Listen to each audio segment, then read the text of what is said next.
Hey guys, welcome back to my channel. Today I'm gonna share with you an experience that has completely changed my eating habits that were pretty much the same all these years, but now they became even more beneficial for my health, for the way I look, and the most important, for the way I feel. Before jumping into this subject, I want to thank you so much guys for being waiting on this vlog, and you guys kept on asking me when I'm gonna come back with vlogging and stuff, but it took me a while to make good content for this vlog specifically because I just wanted to put all my thoughts together and make like a really good one with full of values. So if you are here, eyes and ears, give this video a thumbs up and let's get started. I can take a wild guess that you are watching this video because you just saw those two pictures on the thumbnail that, oh my god, this weight loss, 6 kgs, let's see what's the secret and everything. So most probably you are interested on how to lose weight quickly, maybe. But by the end of this video you will understand that it's very important to get healthy first before you start losing weight. Alright, so if you follow me on Instagram for a while, most probably you'll know what's all this vlog about.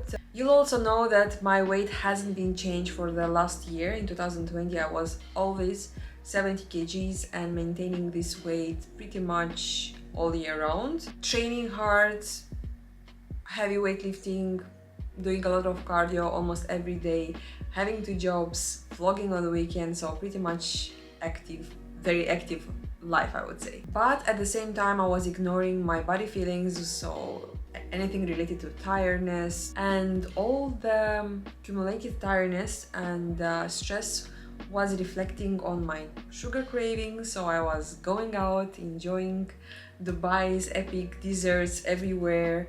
At the end of the day, I was always responsible to go back to the gym and do my cardio session, kill it, and burn those calories out, because by the end of the day, you want to, to come back home and know that you are more or less compensating the calories. It was on and on for months, and I realized that I actually get more tired and my sugar cravings didn't stop. So how I'm gonna go and burn that dessert in the gym if I don't have energy, if I don't have power for it, if I'm always tired, sleepy, and at the same time always hungry, because otherwise how I'm gonna make that balance? So that became a big threat for me. That's why when I went home and I went all in for about 2 weeks while being on the vacation, enjoying those homemade food and the mom's best cooks, chocolates, cakes, pastries and so on, I also decided to do a full body checkup to see what exactly is going on with those weird symptoms. I was thinking it's definitely something related to those hormones in my body, and of course it was related to hormones. And guess what? My cortisol levels, which is the stress hormone, were almost 2 times higher than the normal, which was expected, but also the insulin levels were much higher. Even though my blood sugar was normal, but insulin was high. For those who want to have an idea about what is this insulin hormone and what does it do, so this is known as fat storage, the main fat storage hormone in our body. This is the one and only that will decide whether your body will burn fat or will burn carbs. It's the most important switch in your body when it comes to fat burning. Why it was high in my body? A lot of things, because of the stress, because of eating carbs, because of snacking. Result, insulin resistance, which is the pre-diabetes condition. If you think about it, there are many people, I would say 90-95%, they have those habits of eating snacks throughout the day and eating a lot of carbs. A lot of us are facing stress every single day, so most probably that even you have this insulin resistance and you have no clue about it. And again, if your blood sugar is normal, it doesn't mean that your insulin is normal. You have to ask your doctor to do a separate test for insulin hormone. that will show you exactly what's your insulin level. That's completely different than the blood sugar. If your blood sugar is high than normal, then you are already in diabetes stage and you don't want to reach that stage. You want to make everything that depends on you to maintain your health and to avoid those health risks as much as you can.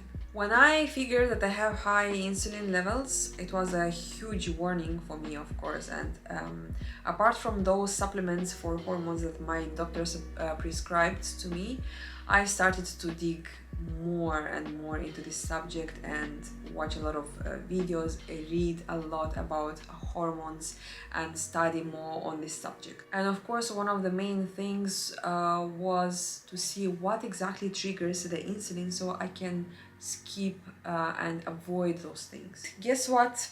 The best thing to do to lower your insulin was keto. Keto is eating a lot of fats, around 75% from your calorie intake, moderate protein, and very low carb. So your carbs should be around 20 to 50 grams per day. Also, intermittent fasting was a very good thing to do, especially combined with keto. Didn't really go crazy with keto and intermittent fasting, so I decided to take step by step, started gradually to reduce snacking. So let's say from 5, 6, 7, even 8 meals a day, I reduced them to 3 main meals.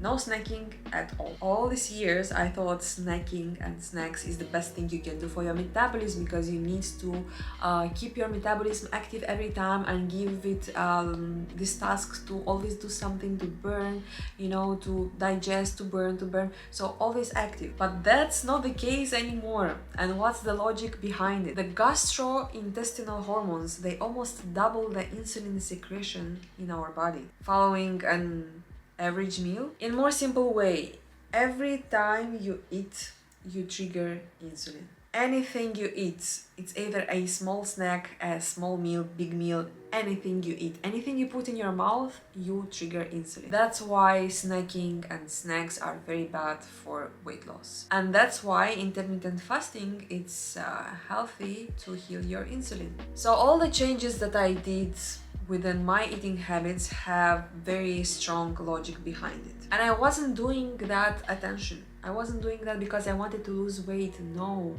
I really wanted to fix the way I feel, because that wasn't normal. Every time thinking about food, having food cravings, sweet cravings specifically for like sugars, desserts, anything related to sugars, chocolates, it was crazy. So again, I just wanted to fix that and to calm that sweet tooth beast inside me. Plus that all those things, they are making you tired every time. Muscle fatigue, tiredness, sleepiness, so everything, full package in one. So of course the main solution was to fix the insulin. Yeah, there is a huge probability that you have it too if you're eating pasta, crackers, pizza, donuts, bread, a lot of bread, sugars, chocolates, any of those, check your insulin. That's why keto was the best solution, because the main purpose of it was to lower the insulin, which later brought me to a very good weight loss. Not calorie deficit. We're not talking about the calorie deficit, because everybody knows that if you are always in a calorie deficit, you're gonna lose weight. No, I wasn't focused on counting my calories at all.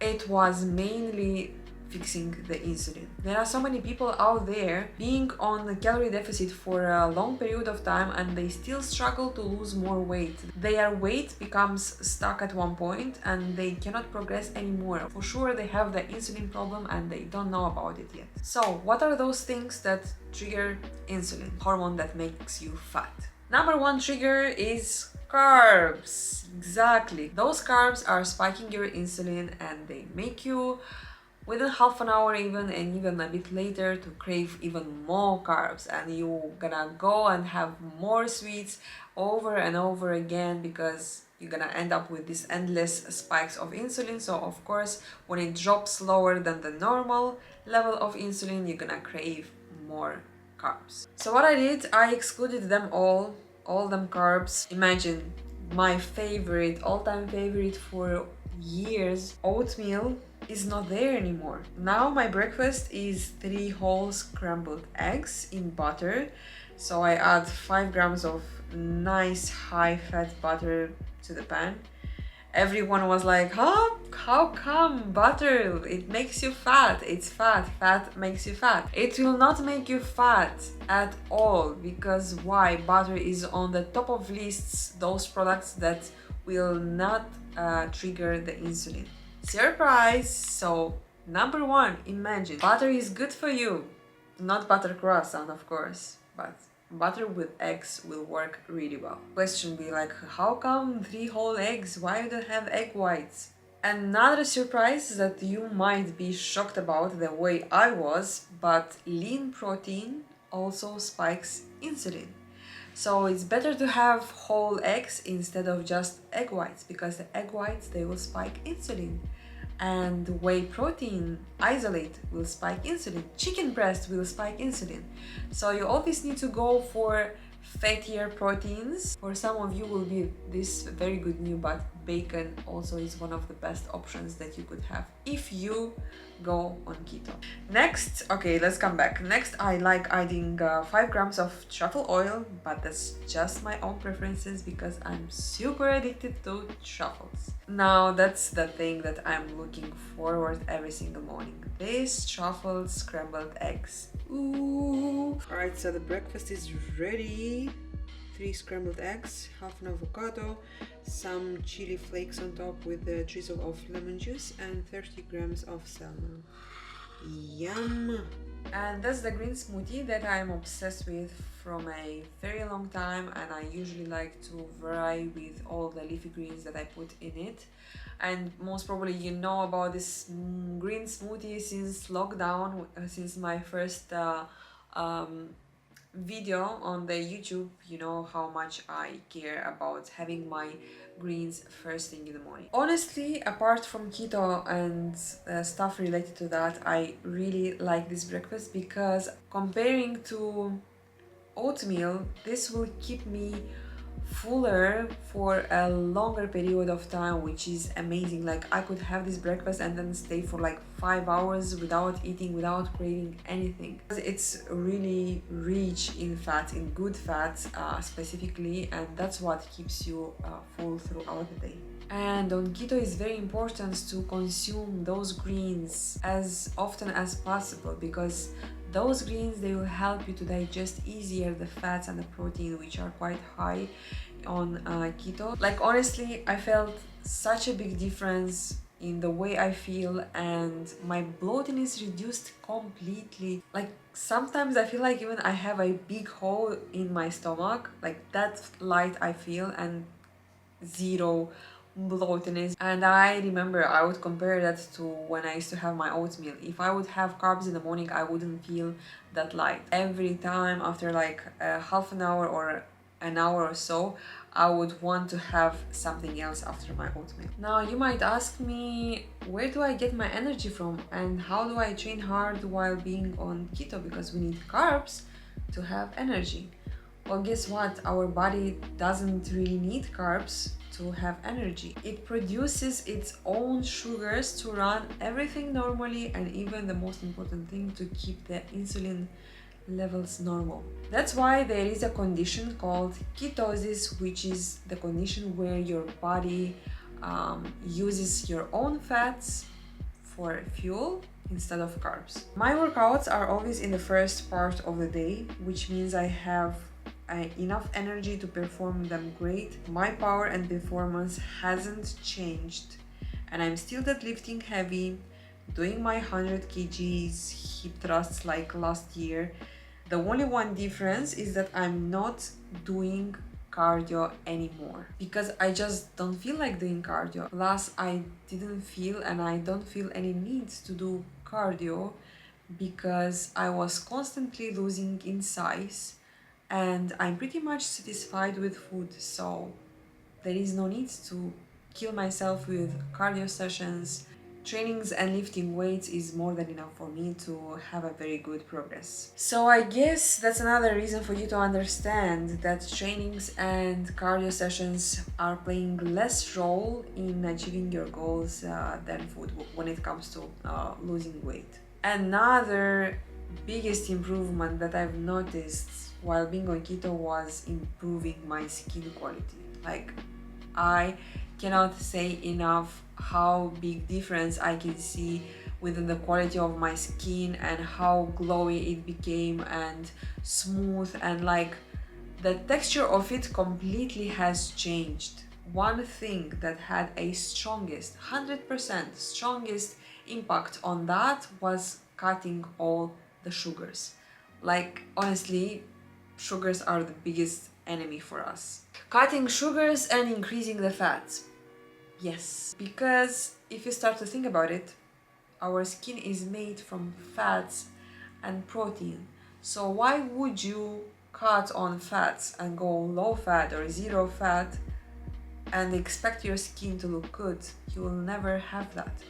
So being higher in fats, good fats again, cut all the sugars is a very good idea if you want to improve your skin. Don't eat those zero fat yogurts, cottage cheese, skinny latte or whatever. Those things, those foods that will make it even worse because they are even higher in sugars. You're gonna have all the time these insulin spikes and in the end worse skin quality. Another very important thing to have is a lot of veggies. When I'm saying a lot of veggies, I really mean it. It's not about 1 cup, half a plate. It's about 7, 8, even 10 cups of veggies every single day. Which, if you think about it, not everyone is doing that because it's so hard to reach that volume of veggies consumed throughout the day. And because it's really hard, a lot of people, while being on keto, they end up with kidney stones and other problems because being on a diet which is higher in fats, you really need a lot of leafy greens and veggies to help to digest those fats and the proteins, because otherwise your kidney will fail and then you'll think that this diet didn't work for you, when actually you didn't really commit to a proper diet and you didn't respect all the rules within this diet. So see, being on keto and having these big amounts of fats, it's also important to have even bigger amounts of veggies and fiber that you get from leafy greens as well.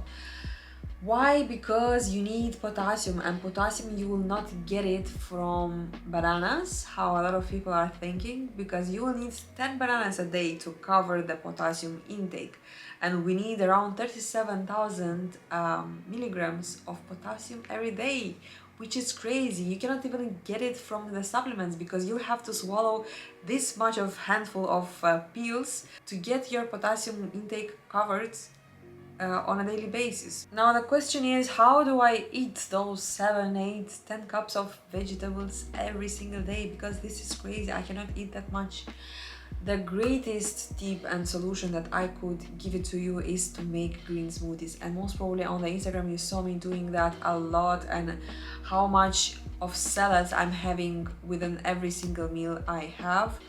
So having those green smoothies will be a great option because you can stuff into this blender like around 3, even 4 cups of veggies and then blend it with other cool ingredients that will make this drink really nice and will not taste as a grass juice again, because I hate the grass juice taste. So what I will do, I will make this smoothie and then I will drink it in the morning, 1 portion, and then the leftover I will drink it throughout the day and for dinner. This is just such a cool drink, nutritious, full of minerals, full of antioxidants, full of vitamin C. This is the best and a great source of the vitamin C as well. It's easy to make, it's easy to store, easy to drink, big pleasure to drink. I also put some of the recipes in the description box, so if you try them out, let me know in the comments. Alright, next. After my workout, I would have a very late lunch around 3 p.m. which is salmon and broccoli. This is one of my favorite meals ever, and I would eat it over and over again. Also, I will have this tea from Avancia, which is my latest hot favorite, along with some pistachios, or sometimes with 2 cubes of this dark chocolate. Even though this would be considered as a snack, you would rather include that snack within the meal that you are having, or have it as a dessert after your meal, than consuming separately as a snack, because again, we don't want to raise the insulin levels. You want to reduce the snacking and reduce the frequency of eating meals. Eat the snacks within the meals, increase your fat intake, and you can see that you can stay full for a longer period of time without craving anything after your meal. If you would ask me, is that chocolate allowed on keto? Yes, it's allowed. It should be 80-90% dark chocolate, not milk chocolate, but dark chocolate, and it should be sweetened with natural sweeteners such as stevia, xylitol, erythritol, or monk fruit. So you better forget about all those artificial sweeteners such as aspartame, sucrose, sucralose, sweeten low, and so on. There are anyway so many of them, even at the restaurants. Low-calorie sweeteners, forget about them because they spike insulin and they are not good for your health. But those 4 that I've mentioned, stevia, xylitol, erythritol, and monk fruit, no matter how much you eat those, they will never spike your insulin, except of the xylitol, which has a bit of spike. On some days I would have my dinner at around 6 o'clock. On some days I would not have dinner at all because I just don't feel hungry, because the other meals, they kept me so full and they were so filling and nutritious that I literally don't feel like I wanna eat. But if I do have a dinner, then it would be around 6 p.m. And again, it could be same fish or shrimps, or it can be tuna with a big bowl of salad on the side, finishing my green smoothie, and that's it. And by the way, now I could find the logic behind those words said by someone when they advised you to not eat after 6 if you want to lose weight. They really had a point. But what they missed out, the very important thing to even highlight, was that you need to have your breakfast not earlier than 10 a.m. and then it would work something like an intermittent fasting, when you're gonna have this 18 hours of fast. From 6 p.m. to 10 a.m. you have 16 hours of fasting, and then you have that eating window of 8 hours. And then if you want to get more effect from that, you go and do keto at the same time. Voila! Super easy. Love that feeling when I find a lot of answers on my questions that I've earned over years. Now my insulin beast has calmed down and I'm enjoying my carbs from time to time on the weekends whenever I have my cheat meals. And I wouldn't say that I have them every single week, because again, I just don't crave for them anymore as I used to before. I'm still staying at the same weight, 64, and I'm having my carbs and I'm really enjoying the way and the place where I am right now when it comes to my training performance, and when it comes to enjoying the food at the same time and being super satisfied, and the most important thing, healthy. So basically I'm living a kind of a keto friendly lifestyle right now. Being 100% on keto is really hard, because once you have a cheat day or a cheat meal which is high carbs, and which you shouldn't do when you are on keto, you are taking yourself out completely from ketosis, and then it will take you 5 to 7 days to go back to ketosis, which means you need this period of time to make your body to use its own fat to run on, to have this energy. Sometimes it could take 24 to 48 hours if you're a lucky case and your metabolism is very good. It's very fast. But nevertheless, if you ever decide, even today, to start a keto diet, better consult your doctor first, see what your doctor advises you, because I'm not a doctor and I'm not even a keto expert. I'm just sharing with you my experience and my knowledge accumulated through my journey that opened my eyes more on how to learn better my body, listen to it better and treat it well, and find the way that works the best to lose weight after getting healthy. Yeah, because health is the priority number one. Thanks guys for watching, and I'll see you in the next video.